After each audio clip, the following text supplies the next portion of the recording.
Shadows of Valentia marks the third Fire Emblem title to be released on the Nintendo 3DS.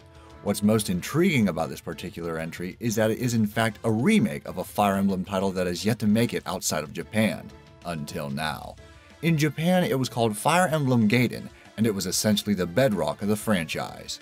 Before we get to trying it for ourselves on May 19th, here are 8 things to know about Fire Emblem Echoes, Shadows of Valentia. Number 1. The story is text-heavy. The previous 2 Fire Emblem games on the 3DS featured anime cutscenes as a means of telling the story. This is not the case with Echoes. A vast majority of Echoes' narrative is told through text. This makes sense though, since Echoes is after all a remake of a Famicom game. Number 2. Multiple protagonists. Echoes' main story has you jumping between 2 protagonists, Alm the warrior and Silica the priestess. They are both childhood friends who become separated and end up leading separate paths as the game progresses. Number 3. Magic for health. Rather than having a mana bar, your spellcasters will have to sacrifice some of their own HP in order to cast some spells, so make sure you don't run too low on healing items. You're gonna need them. Number 4. The time-turning battle mechanic. The Fire Emblem series is notorious for its difficulty, especially when considering the option of permadeath. Echoes' creators are offering a device that can have you move back a certain number of turns.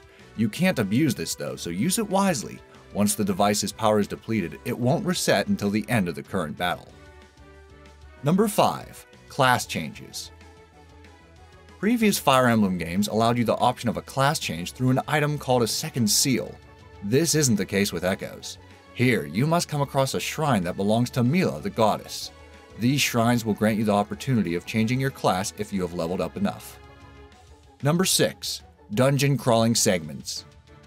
A new feature to the series is dungeon crawling. Here, you will explore caves, ruins, and castles. Smash crates and pots for hidden goods, and get ready to tackle a wide array of enemies to try and stop you in your tracks. Number 7. First-person exploration. There will be points in Echoes, usually when you take a keep, that you can switch to first-person view and scout the area for hidden items. You can just point and click as you have a look around. Number 8. No romantic relations? Fates in Awakening was all about pairing up couples and raising a family. That seems to be absent here. It does make sense though, since these are established characters with their own stories. But who knows, Nintendo may just be keeping this aspect a secret. And there you go, that's all you need to know, and be sure to stick around because Nintendo is far from done with the Fire Emblem series after this one. And here at Segment Next, we have so much more to cover, so stay tuned and thanks for watching.